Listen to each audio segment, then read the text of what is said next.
Hey friend, Russell Harris with Live 30A Real Estate, bringing you your monthly market update for the 30A real estate market once again. Today I'm hanging out in our office. If you happen to be visiting or vacationing to the area at all this year, we'd love to see you come stop in, say hi. We're located right next to south of Philly on Highway 393 in Gulf Place. If you like Philly cheesesteaks, you definitely want to drop by and grab one of those. Super sweet family over there as well. But before we get started, as a reminder, if you enjoy these videos, if you enjoy this content, please do me a favor, like and subscribe to stay connected. I've got my contact information down below, as well as a link to my email newsletter sign up. But without further ado, let's get into the actual data. The story continues to be on 30A, this gradual increase in closings. If you were to look month over month, the changes are very minor, but over the long term, they're major. Active listings continue to come down while pending and sold contracts continue to go up.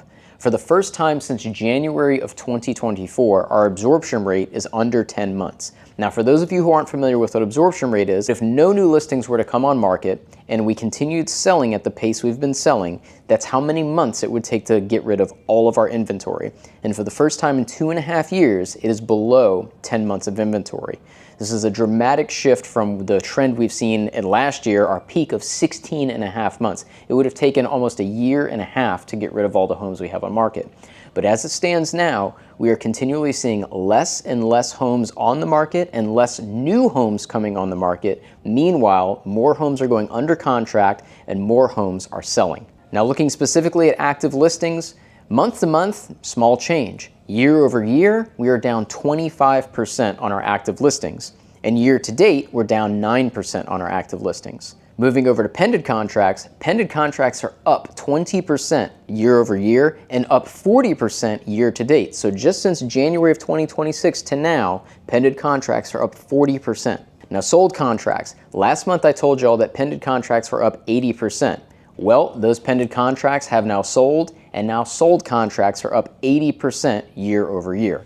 Even more so, year to date, sold contracts are up 44%. Now, the last two things I want to touch on are our average and our median sale price. And I've mentioned this before, our average sale price is a tough metric to go on just because since 2020, we have seen an explosion in our ultra luxury market. And when I say ultra luxury market, I'm talking about homes in excess of like 7, 10, 15, 20, even $30 million. So depending on how much of that volume moves in a given time frame is going to dramatically influence our average sale price. So we also like to look at the median sale price. But across the board, both median and average are up year to date. Our average sale price right now is up 7% year over year and up 7% year to date. Meanwhile, our median sale price is down slightly year over year, but up 4% year to date. Now, the last thing I want to point out is our overall sold volume, which this last month reached $332,598,066.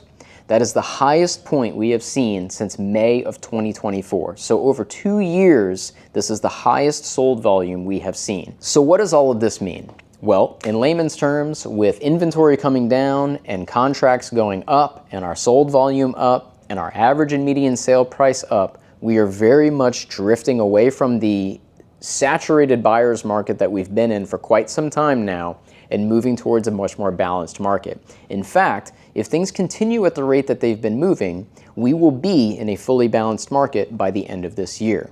Now, if you're a buyer, what does this mean for you? Well, with active inventory coming down steadily and sold contracts going up steadily, and both median and average sale price appreciating and our negotiations remaining consistent, it stands to reason that you're going to start losing negotiating power as the market becomes more constrained. You're going to have less options and less ability to negotiate on a property. And now the inverse of that, obviously, if you're a seller, there's going to be more opportunity for you to have leverage in your property if the market continues at the rate that it's going. Now, that being said, price is still very important. If you're a seller, this is not the season to be testing the market.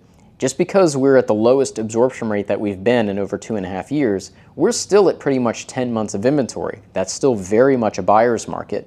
So there's still lots of options for buyers. So if you're a seller, your home either needs to be very unique and very marketable for that uniqueness. And if it is not unique, no offense, then your unique feature has got to be your price. This is not the market to test This is not the market to see if you can get top dollar, because you will pay for it with price reductions and time on market, which means that your listing is going to go stale and you're ultimately probably going to sell for less than you had hoped for if you had priced it appropriately out the gate.